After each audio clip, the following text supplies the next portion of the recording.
Page 130, Greensleeves. Now they're introducing overlapping pedal. I'll talk about that in a minute. Let's talk about Greensleeves first. One thing at a time here, folks.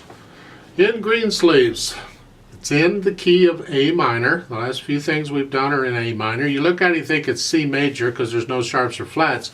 But remember, it can have a relative minor to it, so A minor is it. And if you play the last notes in the piece, they're at the bottom of 131. That's an A minor chord. It's a one chord in A minor, which means it's an A minor chord. So you can have accidentals, of course. You see them all over the place. Watch the fingering in the right hand, all right? You're going to kind of move around a little bit, but just do the fingering they're showing you and you should be fine. I'm going to suggest in this piece, at least for this video, I don't know what I've said about this piece in the other videos, I'm going to suggest you go ahead and do their fingering just like it is, and let's see how it works for you. Over on page 131, look at the third line down and the third measure. Right above the right hand staff there's a 1-3. Okay, this is indicating a finger substitution. We use finger substitutions a lot in piano. I'm a big believer in them. I use them all the time. I suggest and encourage you to get good at them. What that simply means is you're going to play that half note D in the right hand with the thumb, first finger, and then immediately put your third finger on it while holding it down. You're just substituted another finger. That way you're in position to go on. Happens again in the last line. In the first measure, you play the D with thumb and immediately hold it down, put your third finger on it. You're substituting. The right hand has got the melody and the left hand's just got a bunch of chords. Does that progression sound familiar? Over on page 131, fourth line down, the last two measures in the left hand, that chord. Happens to be a 4 chord in A minor if they ever introduce the primary chords. But yeah, the notes, you have a G, a C, and an E. Top note is an E. That's a 4 chord. When you see chords and you're not sure what they are, you just spell them out. That is, you start with the bottom note, and you figure it out, and then take the next note, and then the next one, and the next one, and the next one, however many notes there are. One note at a time until you get the chord figured out.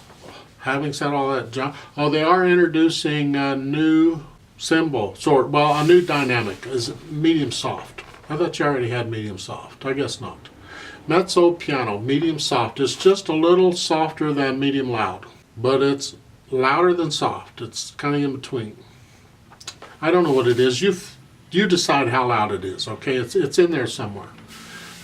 You're starting out medium soft. So what is moderately soft to you? It's whatever it is. And that's the melody.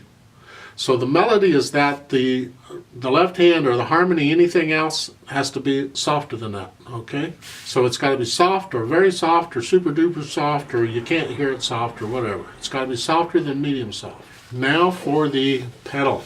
Now as far as overlapping pedal goes, it simply means you're overlapping between when the pedal does its thing and when the hands do their thing. They're not at the same time. I use overlapping all constantly. It's just very, very common. I teach it. It's about the only. Well, there's different kinds of pedaling techniques, but this is probably the most common. So what happens is, and I want to use the piece itself rather than their examples, okay? So just go down to the bottom of 130 on this first line of Greensleeves, and we're going to start with the first full measure where it has a pedal indication. We're going to push the pedal down immediately after we play the notes. We're going to keep it down, and then in the 2 measures later where we have to change it, I'm going to play the notes first, and then I'm going to lift the pedal and put it right back down. So there's a little overlap between when I play the sound and when the pedal does its thing. But you do it fairly quickly after the ear doesn't mind it, okay? What it does is it ensures that there's no break in the sound. It ensures always there's sound. Because if you try and do it exactly at the same time, you have to be very exact or it won't work very well. You'll miss it and there'll be breaks and blah. So this is a much safer pedaling to use. Takes a little bit of getting used to because you're just not doing things at the same time. You have to practice that pedal. Now, this uses overlap pretty much everywhere. There's a couple places it doesn't, and those are important. And that is between the phrases. We want to hear a little silence between the phrases. So if you'll take a look at the top of page 131, you'll see in the third measure over, the right hand has an A, a quarter note A, the last beat of the measure by itself. Lift the pedal up right before you play the A.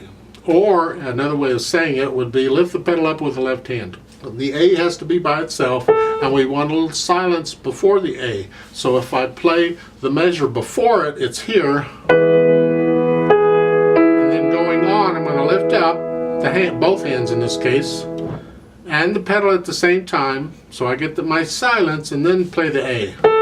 And then put the pedal down after the next notes. So to do it in time, starting with the second measure, it's here.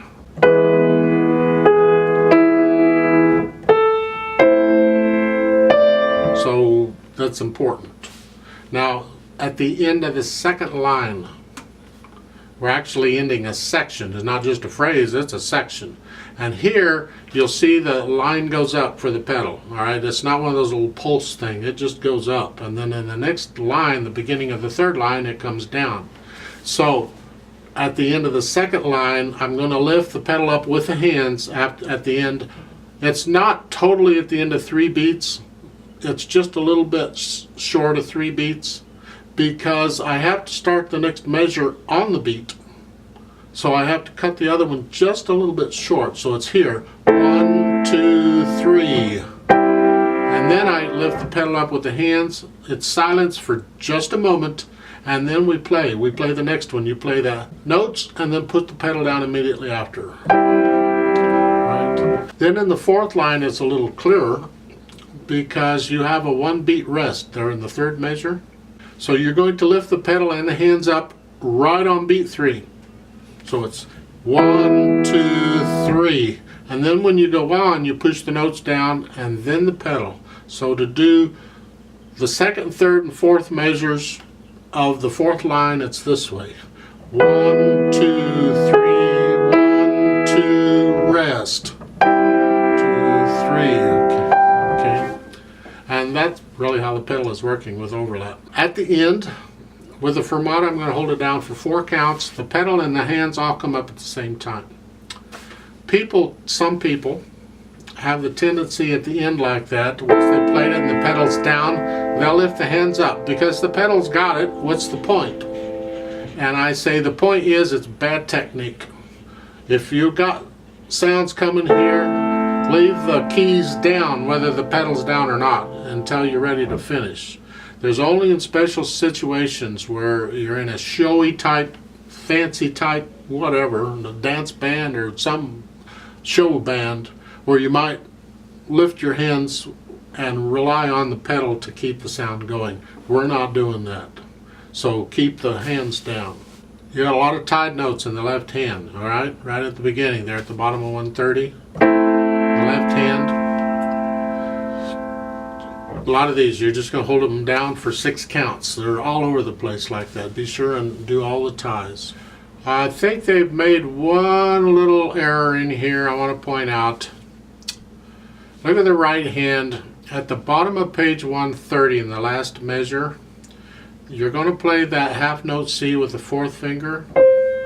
Then you're going to play the quarter note A with the 2nd finger. Now look at the top of page 131. The next A is with 3rd finger. That's good. That's a good fingering. Use that. We're fine. But take a look at the 3rd line down on page 131. The last measure. You're going to play the half note A. Does this sound familiar? Now they're telling you to use 3rd finger on the quarter note A. It's the same passage we had before. So in my opinion, there's no reason not to use 2nd finger. And then use 3rd finger on the next A, the beginning of the 4th line. Just like you did before. I don't see any reason to change the fingering. It's the same passage. So if your fingering worked before, it should work now. Don't think I have a whole lot of other stuff to say. let's try this out. It does have a pickup beat, so I'm going to give us 2 counts. We're going to play it together. So the right hand is here, left hand's here, foot's on the pedal. Ready, go.